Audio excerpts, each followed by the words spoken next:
Ram Jai Ram Jai Jai Ram, Shri Ram Jai Ram Jai Jai Ram, Shri Ram Jai Ram Jai Jai Ram, Shri Ram Jai Ram Jai Jai Ram, Shri Ram Jai Ram Jai Jai Ram, Shri Ram Jai Ram Jai Jai Ram, Shri Ram Jai Ram Shri Ram Jai Ram Jai Jai Ram, Shri Ram Jai Ram Jai Jai Ram, Shri Ram Jai Ram Jai Jai Ram, Shri Ram Jai Ram Jai Jai Ram, Shri Ram Jai Ram Jai Jai Ram, Shri Ram Jai Ram Jai Jai Ram, Shri Ram Jai Ram Jai Jai Ram, Shri Ram Jai Ram Jai Jai Ram, Shri Ram Jai Ram Jai Jai Ram, Shri Ram Jai Ram Jai Jai Ram, Shri Ram Jai Ram Jai Jai Ram, Shri Ram Jai Ram Jai Jai Ram, Shri Ram Jai Ram Jai Jai Ram, Shri Ram Jai Ram Jai Jai Ram, Shri Ram Jai Ram Jai Jai Ram. कुंडली वरदा हरि विठ्ठल श्री ज्ञानदेव गोपाल कृष्ण भगवान निवृत्ती ज्ञानदेव सोपान मुक्ताबाई एकनाथ नामदेव तुकाराम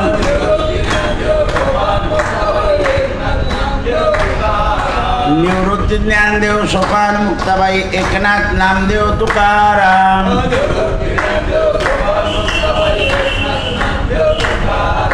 एकनाथ नामदेव तुकाराम एकनाथ नामदेव तुकाराम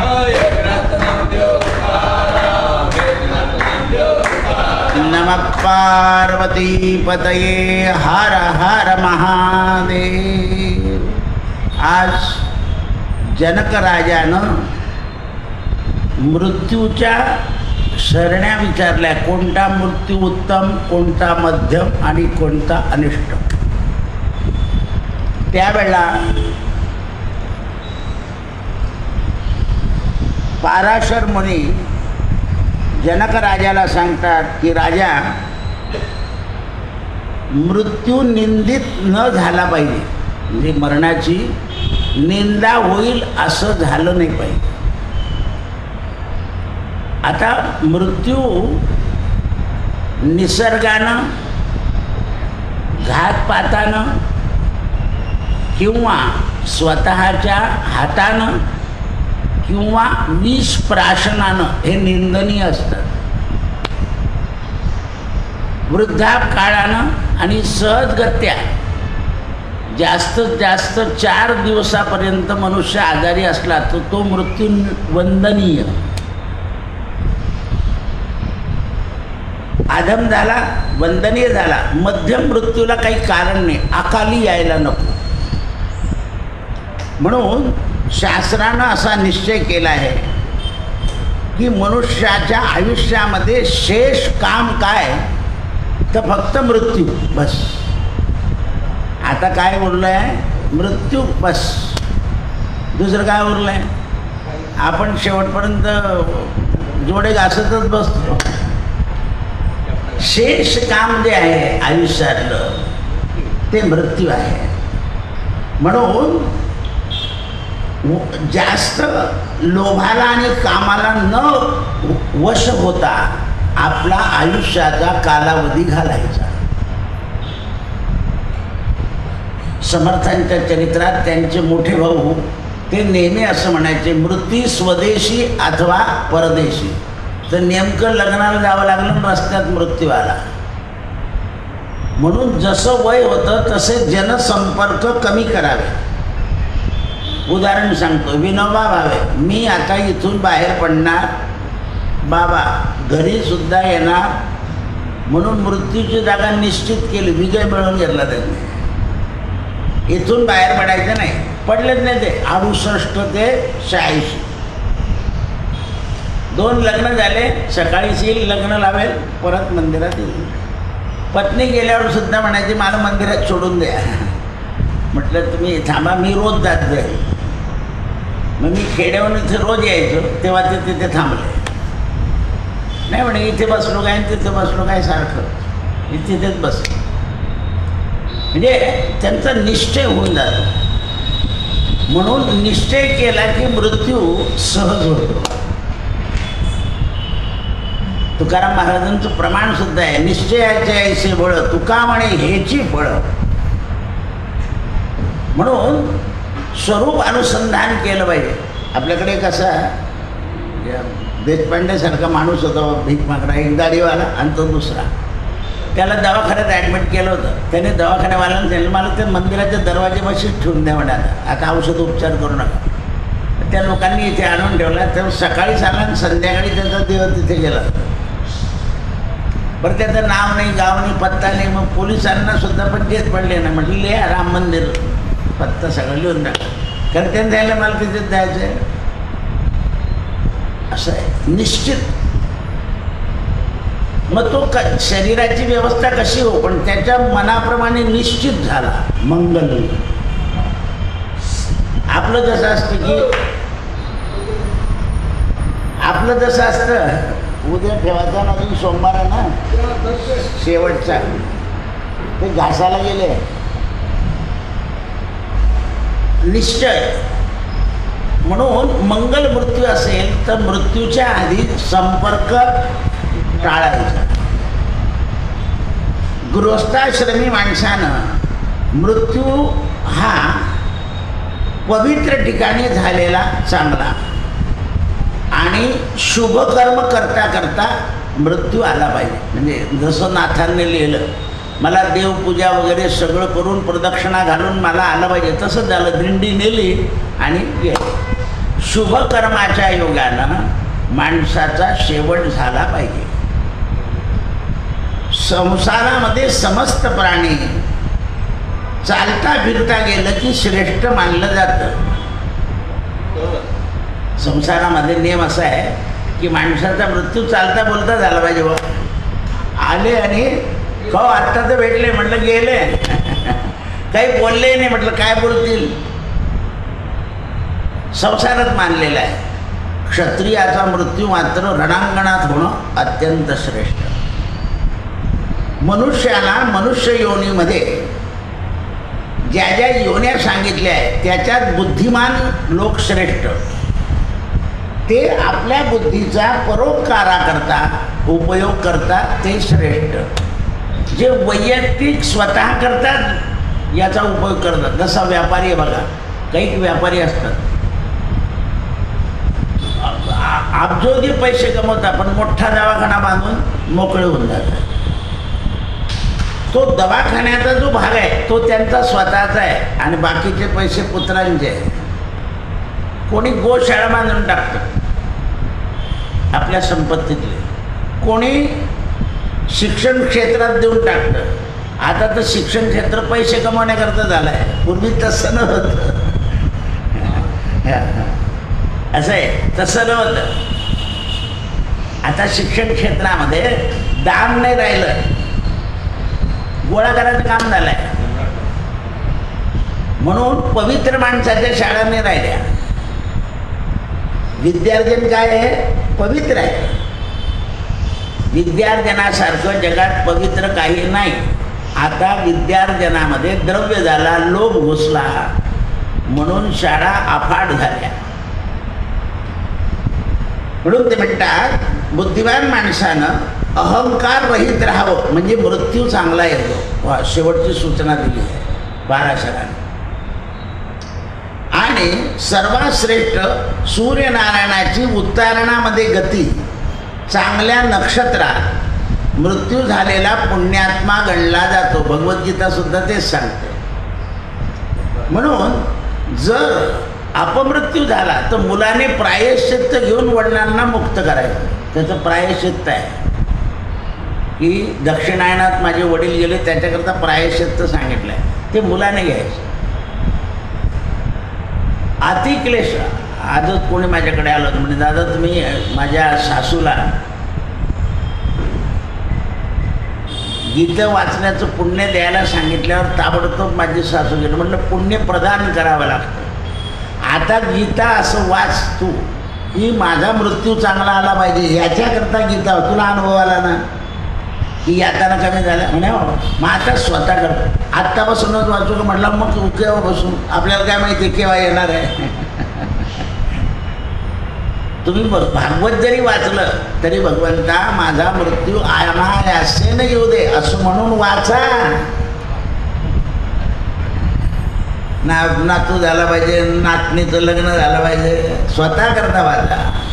आपल्या हिता असे जो जागता, धन्य माता पिता तयाची या. मनुष्य आपलं हित पाहतच नाही, सगळं संसारातच हित पाहतो. हित म्हणता गीत गातो. सगळे अभंग कशा करतात?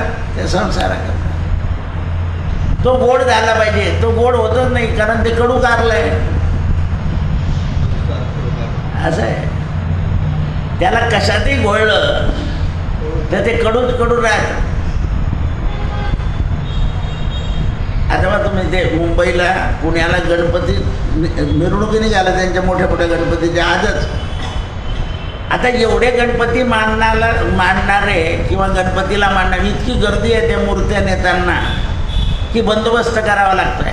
तर हे सगळे भाविक आहे का? एवढा जर भाविकपणा वाढला तर जगातला अनाचार किती कमी होईल. पण भाविकपणात विचार नाही, त्यामुळे भाविकपणात सुद्धा आचार राहिलेला नाही. कमर्शियलपणा आलाय. वर्गणी देतो का पाहू तुझ्याकडे? फोडाऱ्याची गाडी. हा काय झाला? अनाचार झाला. विचाराने होत आहे का? नाही. मग परमार्थ सुद्धा विचारपूर्वक केला पाहिजे. आणि जेव्हा तो विचारपूर्वक केला जातो तेव्हा परमार्थ घडतो. परमार्थामध्ये धर्म, अर्थ, काम आणि मोक्ष या 4 पदव्या ज्या सांगितल्या आहेत, तर मोक्ष आपल्या हातात जरी नसला तरी धर्म, अर्थ याला जर आपण धर्माने अर्थ आणि काम उपभोगला तर मोक्षाचं साधन प्राप्त होतं. म्हणून शुभकर्म हे मृत्यू अंगीकार करतं. म्हणून माणसानं विष खाणं, गळ्यानं फाशी घेणं, जलामध्ये आपली पात्रता नसताना जलामध्ये पोहणं, हे सगळे अशुभ मृत्यू सांगितले. अधमशरणी. पुण्यकर्म केल्याने मनुष्य तऱ्हेतऱ्हेचे उपाय प्राणाकरता करतो. त्या उपायानं जो मृत्यू होतो तो मध्यम सांगितला. पुरुषाच्या ब्रह्मरंध्रातून प्राण गेला तर तो उत्तम भाग परवाही सांगितलं होतं. आणि पाप पुण्य समान झालं की मुख, नेत्र याच्यातून प्राण जातो. आणि अपानातून प्राण गेला की अधम. म्हणून पुरुषाला एकच शत्रू आहे, त्याचा सारखा दुसरा शत्रू जगात नाही. जेवढे मानव आहेत त्यांना एकच शत्रू आहे. व्यवहारार्थ आपल्याला षडरिपू शत्रू सांगितलेले आहे. या 6 रिपूंपासून मनुष्यानं मुक्त झालं पाहिजे. काय झालं पाहिजे? मुक्त झालं पाहिजे. आणि मुक्त होण्याकरता ज्ञान आवश्यक आहे. मग कोण शत्रू आहे? तर मनुष्य जन्मामध्ये अज्ञान हे एक मोठं शत्रू आहे. मग अज्ञान म्हणजे काय? तर ब्रह्म सत्य आणि जग मिथ्य. बस. मग आपण मिथ्याकरता प्रयत्न जास्ती करतो का सत्याकरता प्रयत्न जास्ती करतो हे फक्त तपासून पाहिजे. मग ज्या दिवशी समजलं की अज्ञान हे आपलं मूळ शत्रू आहे, तर त्या दिवसापासून आपण फक्त ब्रह्मसत्य आहे इकडे ज्ञानाचा उपयोग केला पाहिजे. हे जरी पटवून सांगितलं तरी अज्ञान हे आपल्याला हेच खरं दाखवतं. अज्ञानामुळे आपण सत्य मानतोय ना. रज्जू सर्पाकार झाला. अंधारामुळे दोर साप वाटला. लाईट लावल्याबरोबर भ्रम गेला. ज्ञान झाल्याबरोबर जग हे मिथ्य आहे आणि ब्रह्म हे सत्य आहे. मग आहे तोपर्यंत जगाचा द्वेष करायचा का? तिरस्कार करायचा का? नाही. कारण त्या जगात आपल्याला राहायचं आहे. फक्त त्याच्या आपल्या मनाशी, चित्ताशी, बुद्धीशी अतिसंग नसावा. कारण संग दोषेनं संग आणि संगाच्या दोषानं माणसाला स्वरूप स्थिती प्राप्त होते. म्हणून हे अज्ञान घोर आहे आणि मनुष्य अज्ञानानं चुकीचं कर्म करतो. म्हणून तो अज्ञानाला पराजित करू शकत नाही. अज्ञान दूर करण्याकरता वेदोक्त धर्माचं पालन करायला सांगितलेलं आहे. मग वेदोक्त धर्म सगळ्यांना कळत नाही, म्हणून स्थिर बुद्धी ज्यांची आहे त्याची प्राज्ञा. भगवद्गीता 2रा अध्याय. आता तो तर चटाचट म्हणतो ना आम्ही, चटाचट, काही त्याचा प्रश्नच नाही आहे. तर ती प्राज्ञा स्थिर बुद्धीवाली माणसाची हवी. म्हणजे तुमचा जो मार्गदर्शक आहे त्या मार्गदर्शकाची बुद्धी स्थिर पाहिजे, म्हणजे तो तुमची बुद्धी स्थिर करण्याचा मार्ग. आता सगळेच मार्गदार होणारे अर्थावर प्राप्ती आहे असं झालंय. हे लक्षात आलं पाहिजे. अर्थप्राप्ती, अर्थ ही व्यवहारापुरता आहे, परमार्थाकरता नाही. परमार्थ हा अर्थावर अवलंबून नाही, तो ज्ञानावर अवलंबून आहे, तो वेदावर अवलंबून आहे, तो पुणारावर अवलंबून आहे. म्हणून त्या स्वरूपाचं वर्णन सांगितलं. आता अज्ञानमय शत्रू हा प्रयत्न जर नाही केले तर तो असाध्य आहे, पण प्राज्ञारूपी प्रयत्नानं त्याला साध्य करता येतो. म्हणून आपल्याकडे गृहस्थाश्रमामध्ये प्रवेश करताना इंद्रिय संयमपूर्वक पंचमहायज्ञाचं अनुष्ठान केल्यानं पुत्रांच्या जबाबदाऱ्या संपल्यानंतर धर्माचं पालन आपल्या स्वतः करता करायचं बस. मग देहाचा धर्म कळून जातो आपल्याला की सगळ्यांची नाती कोणाबरोबर आहे, देहाबरोबर. आणि या देहातला जो बाहेर पडला की नातं संपलं. तुम्ही भूतकाळामध्ये जमा होऊन जातात, वर्तमानात राहता येत नाही, भविष्य लक्षात राहत नाही, मग भूतकाळात आपण जमा होऊन जातो. म्हणून गेलेला मनुष्य जर स्वप्नात आला तर तो कोणत्या रूपात आहे, भूत रूपामध्ये. आणि काही लोक स्वप्नात येतच नाही, कारण ते भूत रूपात राहत नाही. ते म्हणून जातात की आपलं कोणी नाही आहे, ना घर ना दार, ना कोणाचे घर, हा देह कोणाचा, आत्मा राम त्याचा, मी तू हा विचार विवेकी शोधावा, गोविंदा माधवा याच देही. असं आहे. गोविंदा माधवा मनुष्य जन्मातच करता येणार आहे, दुसऱ्या जन्मात करता येणार नाही.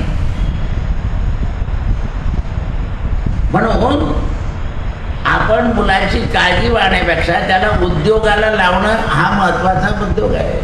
आणि त्याला उद्योग दिल्यानंतर तो उद्योग प्रयत्नानं करणं हा त्याचा धर्म आहे बस. शेवटी आपल्या प्रयत्नाला यश येत नाही की आपण म्हणतो हात असं आहे. म्हणून त्यावेळेस राजा, मनुष्य योनी अद्वितीय योनी आहे. इथे शुभकर्माचं अनुष्ठान आत्मोद्धाराकरता होतं. आता हे तुम्ही जो रोज ऐकताय याचा उपयोग काय आहे, अब इतके प्रवचन ऐकून मी देवाला फेऱ्या मारून मी काही देत नाही ना तो पैसे असं म्हणतो. सुनाची बुद्धी सुधरत नाही ना. म्हटलं तुझी कधी सुधारली होती ते सांग ना. तुझी कधी सुधारली होती तर अजून पण सुधारली नाही. हे लक्षात आलं पाहिजे. हे जेव्हा आपल्याला लक्षात पडेल, बरं आपल्याला माहिती आहे प्रारब्धेची जोडे धनन प्रारब्धेची वाडे मान. हे जर प्रारब्धानं मिळतं तर त्याच्याकरता रडण्यात काही अर्थ नाही. फक्त उद्योगशील राहणं महत्त्वाचं आहे. पहा काही लोकांकडे असं योग येतो की त्यांना कधी समजा हंगामाचे 5 लाख मिळाले तर असं काही नुकसान होतं जे तिकडे चालले जातात हातात नाही राहत, कारण प्रारब्धामध्ये धनाचा संचय नाही आहे. धनाचा संचय जो आहे तो नाही आहे. पण नाही तर नाही, वेळ भागते ना, मग ठीक आहे. आणि काही लोकांनी दुसऱ्याच्या हातात व्यवहार दिला की धन साठायला लागतं, हा असा अनुभव असतो. म्हणून मनुष्य काय करतो, पूर्वी काय करायचे, आपल्याला जमत नाही ना, मग मोठ्या पोराला पुढे करून द्यायचं. आणि त्याच्या प्रारब्धाच्या योगाने हंगाम चांगला यायला लागला की आपण आलिप्त व्हायचे पूर्वी लोक. आता लोक काय म्हणतात, आपण सगळं हक्क सोडून दिला आणि उद्या ते नाही वागवलं तर काय होईल. कारण मुळात अण्णाव्यांचं काय रडे. आपल्या नशिबात जर वागवणारे असतील तर, हातावर बोलत नाही मोठे, आपल्या प्रारब्धात जर मुलांनी आपल्याला आनंदात ठेवण्याचा असेल तरच त्यांना ती बुद्धी होईल, तर कुठून होणार आहे, कुठून होणार आहे.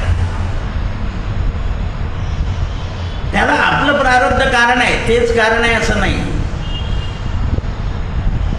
म्हणून ते म्हणतात की मनुष्य योनीमधून मनुष्य खाली पडायला नको, असा वैदिकांचा विचार आहे. वेद काय म्हणतात, मनुष्याचं अधपतन व्हायला नको, तो राक्षस व्हायला नको, पिशाच्च व्हायला नको, चार पायाचा प्राणी व्हायला नको. माणसातून माणूसच झाला तरी चालेल, त्याला जन्म मिळाला चालेल, कोणत्या तरी जन्मामध्ये त्याला एकदा सत्संग मिळाला की तो उद्धरेल. अनंत जन्माचे तप एक नाम, सर्व मार्ग सुगम हरिपाय. अनंत जन्म, मग कोणत्या तरी जन्मात कळालं पाहिजे की आता आपल्याला जन्म नको, कारण जन्म नाही मरण हे यातनाबद्ध आहे. कोणताही जन्म घ्या तो यातनाबद्ध आहे. पण आता जेवढे मुलं शिकले त्यांना शिक्षणाच्या मानाने द्रव्य मिळत नाही आहे, म्हणून ते उदासीन आहे. दुपारी माझ्याकडे एक पत्रिका आली, मुलीला 8 लाख रुपये पगार आहे, तिच्या लायकाचं मुलगा मिळत नाही, म्हणून लग्न 4 वर्ष झाले जुळत नाही. आता तिला त्याग शिकावा लागेल की मला 4 लाख वाला मिळाला तरी मी त्याच्याशी करून येईल. तिला काय करावं लागेल, 4 लाखाचा त्याग.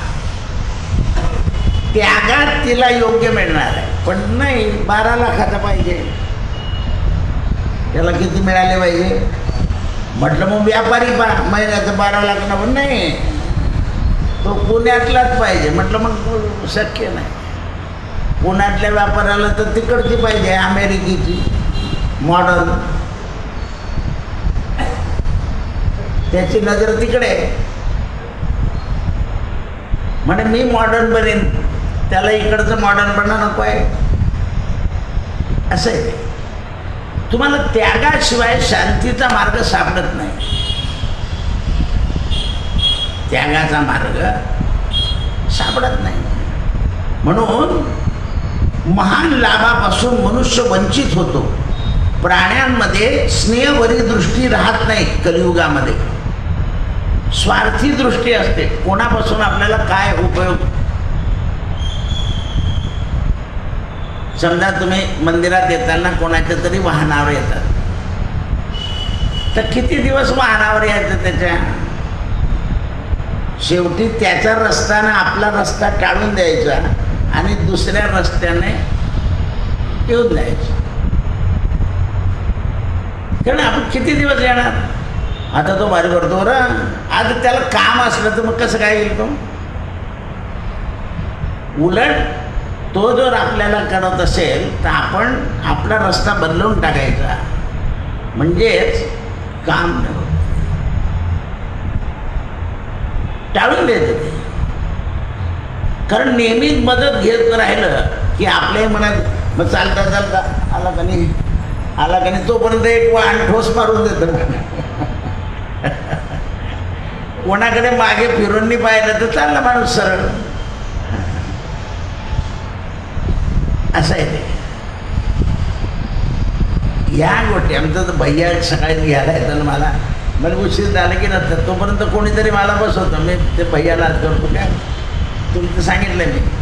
वेळ झाला की कालच्या कीर्तनात ते सांगितलं ना 6 वाजले मी पगडी घालून तयार होतो म्हणे अजून ते काही असो, मी 6ची वेळ देवाला दिलेली, हा सुद्धा 5-10 मिनटं वेळ झालं की तगमग होते. पोरांना माहिती आहे कोणी बसलेलं असलं की ते उलटे सुलटे उत्तरं दिले जातं माझ्याकडून.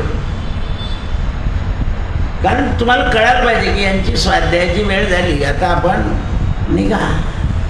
खरी हे महत्त्वाचं आहे. आता कालची गोष्ट पहा ना, शनिवारचे येणारे लोक मंदिर बंद पाहून परत गेले, त्यांना वाटलं 9:45 असतात. काल आपलं ना घाईमध्ये भाऊची फार घाई होती, ऐकेत ना तो 9ला 5 कमी असताना श्री आनंद म्हणाला फक्त जगूच. आम्ही बाहेर पडल्यावर मला लोक दिसले, मी तिकडे तीर्पतोंड करून घेतलं, चला रस्ता ते आज आले. म्हणजे कमीत कमी काल आपल्याला 9:15ला तरी बाहेर पडायला पाहिजे होतं, पण आपण उतावीळपणा केला. आता पुढे करशील असं आहे. अनुभव लगेच येतो, कारण वेळच ती होती ना. म्हणून ते म्हणतात की दुर्लभ मनुष्याचं शरीर पाहिल्यावर या दुर्लभ मनुष्यामध्ये एक शत्रू उद्भवतो, द्वेष. आणि त्या द्वेषामुळे याचं बल नष्ट होतं. कंसाला 8व्याचा द्वेष होता, म्हणून तो अनेक बालकं मारण्याच्या प्रयत्नात होता. अनेक बालकं मारणे म्हणजे त्याच्याकडून ती हत्या घेते, याला त्याला मारायला पाठवत होता तो. आणि ज्यावेळेला भगवान आले आणि त्याला सांगितलं की तुमचा परीट गेला, तुमचा हत्ती, बलरामाने आणि कृष्णाने काय केलं, हत्तीचे दोन्ही दात काढून टाकले. तोही मागच्या जन्माचा शापित हत्ती होता, तो पशु झाला होता ब्राह्मणाला निंदा करून. तर ते दोन्ही हात दंत खांद्यावर टाकले यांनी आणि मग त्याच्यात प्रवेश केला मल्ल त्याच्यामध्ये. कंसानं विकून जाऊन बसला तर म्हणे कोणते ते पहा म्हणे ते हत्तीची दात त्यांच्याकडं. मग हत्तीची दात यांनी उपटून टाकले म्हणे हा, मग आपल्याला मारायला किती वेळ लागेल, ते नौकर कशाला म्हणतील वेळ लागणार नाही. महाराज तुम्हाला कोण मारणार आहे आम्ही असल्यावर, नौकर कसं काय म्हणतील. बरं कधी म्हटलं तर तो म्हणेल यांनाच मारून टाकायचे, कारण तो कंस आहे. नाही नाही महाराज आम्ही असल्यावर तुम्ही कसं काय माराल. आणि कंस घाबरला आणि कंसाच्या डोक्यातला मुकुट खाली पडला.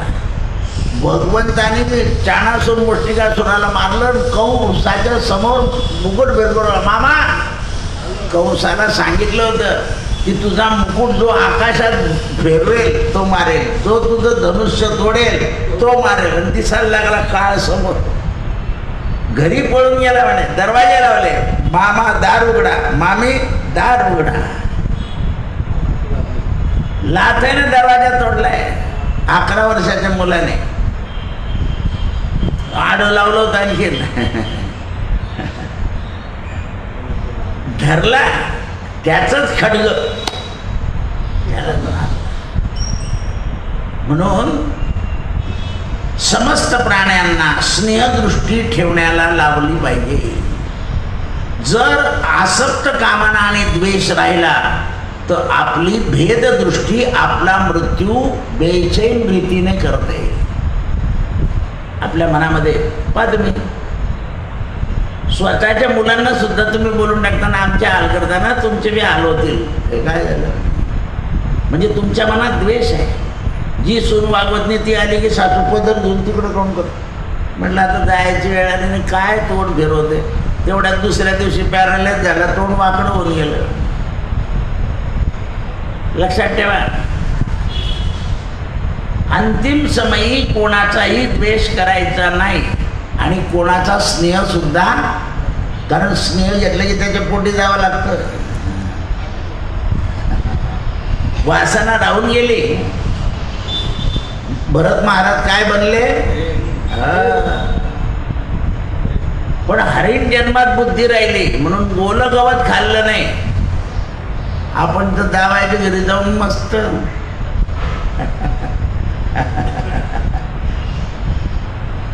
म्हणून जी पोरगी लग्न झाल्यावर जास्ती स्नेह करेल ती तुम्हाला कुठे नेईल? तरी आपलं चालू आहे असं आहे ते. म्हणून मुलीचा स्नेह लग्नानंतर नको, तिकडे स्नेह ठेव.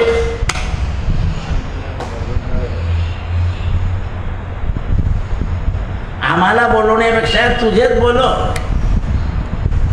आपण म्हणतो ते चांगलं करत नाही ना. काय चांगलं करत नाही? जसे आहे तसे आहे ते. म्हणून हे कर्म लक्षात आलं पाहिजे. म्हणून त्याला सत्कर्म म्हटलंय. सगळ्यांमध्ये सुखदुःख समभाव ठेवा. सुखदुःखे समे कृत्वा लाभा लाभौ. म्हणून शांत भाव ही एक तपस्या आहे. शांत स्वभाव ही एक तपस्या आहे. विश्वामित्र दुर्वास एवढ्या तपश्चर्या करून स्वभाव. काही लोक म्हणतात ना माझा स्वभाव आता तिकट आहे, मी संतापलो ना की आई बाप काहीच पाहत नाही. म्हटलं मूर्ख आहे तू. कारण यांच्यावर संतापाचं कसं हे ठरलेलं आहे. पत्नीवर सुद्धा संताप कसा करायचा हे ठरलेलं आहे. तुम्ही जर अपशब्दाने केलं तर पोलीस स्टेशनला जावं लागेल. साधी गोष्ट आहे. कारण हल्ली मुलं सुद्धा सांगतात बाबा जास्त बोलू नका नाही तर मी पोलिसाकडे फोन करून देईन, मला नंबर माहिती आहे. असं मुलं सांगताय हल्ली. परदेशाचं वातावरण भारतात सुरू झालेलं आहे. म्हणून परलोकाचं स्थान जे आहे हे राजा, सरस्वती नदी, नैमिषारण्य क्षेत्र, पुष्कर क्षेत्र हे पृथ्वीवर पावन तीर्थ आहे. या पावन तीर्थावर जाऊन दान, त्याग आणि शांत स्वभाव मागून या, म्हणजे शरीराची शुद्धी होईल. हे जे पावन तीर्थ आहे तिथे मागा की आमचा स्वभाव शांत झाला पाहिजे. महाराजांनी लिहिले तुकाराम, जैसी गंगा वाहे तैसे त्याचे मन, भगवंत जाण मग का चंद्रभागा नाही. पण आपण तिथे गेल्यावर उपाध्या करतो. यांची पंगत आहे का खालच्या आळीवाले? पंढरपुरामध्ये अन्नदानामध्ये कलह करतात. बाईचं नाव कलावती, माणसाचं नाव नारायण. असे हे लक्षात आलं पाहिजे की आपण काय करतो सत्कर्मामध्ये. कोणी जर पंगत दिली माना मोडता पंक्ती दे, मन खातो बरं तिथे. बरोबर उत्तर आहे ना. तिथेच बोलतात. अशांना ती पावन चंद्रभागा देईल का बुद्धी? नाही. बोधलेवांचं अन्नदानाला खूप आदर. जेव्हा गरिबी आली कोणी शिदं घ्यायला तयार नव्हते. शेवटी या पांडुरंगाला बोधलेवाचं शिदं घेतलं, स्वयंपाक केला आणि त्यांना रिद्धी सिद्धी दिली. गाव लोक जेवून राहिले सगळे. तेव्हा लोकांचे डोळे उघडले. एवढे लीला केल्या भगवंताने. म्हणून माणसानं शरीराची शुद्धी करून आपल्याकडून पुष्टिकर्म करावं, शांती करावं. म्हणून यजन, याजन, दान, पुण्यकर्म, अनुष्ठान आणि माता पितांचं श्राद्ध हे उत्तम कार्य आहे. धर्मशास्त्रानं षडंग वेद हे सांगितले आहे. हे पुण्यकर्माचं ठिकाण आहे. लक्षात ठेवा. यजन, याजन, दान, पुण्यकर्म आणि श्राद्ध हे उत्तम कार्य आहे. आत्ताच मला एक जण विचारा म्हणे दादा पहिल्या पक्षामध्ये आम्हाला वृद्धी आणि सूतक होतं, तर मुंजे काही घातले गेले नाही आणि मुळेच नाही. म्हटलं शेवटचा शनिवार म्हणजे पोळा झाल्यावर शनिवारी दूध तांदूळ आणि साखर दात देऊन टाक फळ मिळून जाईल. ते इतके आनंदित झाले. कोणी येत नाही ना दान द्या. कारण यजन याजन आणि दान या 3 गोष्टी आहेत. घरामध्ये यज्ञ काहीतरी झालाच पाहिजे. नाही तो जपत नाम जप यज्ञ सगळ्यांनी करा की देवा आमच्या घरातली आधी व्याधी आणि उपाधी जाण्याकरता आम्ही सगळेजण 10 मिनिटं तुझं संकीर्तन करतो. सगळ्यांनी करा. कारण सगळ्यांनी नाही केलं तर बुद्धी विपरीत होऊन जाते एखाद्याची. काय लावलं माझं महत्त्वाचं काम ना काय भजन करायला लावता. भजन काय वरतून टाकणार आहे असं आपला मोठा पोरगा बोलतो. मग मोठ्याने हे वेदकर्म सुद्धा जे आहे ना ते जर आपली पात्रता नसेल. आता काय सगळ्यांकडे दडवे आहे त्यामुळे कोणताही कर्म करून घेतं लोक. बरं कर्म करणारा सुद्धा सांगत नाही की हे तुमच्या पात्रतेचं कर्म नाही. उलट तो म्हणतो हे करा कारण त्याला त्याच्यातून काय मिळतं द्रव्य. आणि इकडे संत काय सांगतात अधिकार तैसा करू उपदेश. कुठे गेले ज्याचा जेवढा अधिकार आहे. अहो नुसती ती जनन शांती होती तोपर्यंत लगेच विचारतो खाय प्यायचं किती दिवस पण ठेवावं लागेल. आता म्हणून वेदकर्माचे अधिकार देता येत. नवरात्र आठवत नाही तोपर्यंत गडबड करून टाकता लोक. का तो श्रावण महिन्यात 1च दिवस सांगितला तर गडबड करून टाकले. काय आणि कशी काय मग ती वेदकर्माचे अधिकार प्राप्त कराल.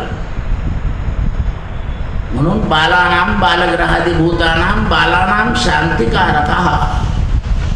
घरामध्ये आपल्या वृत्तीनंच बालकांची शांत वृत्ती होते आणि आपल्या वागण्यानेच अशांत वृत्ती होत असते.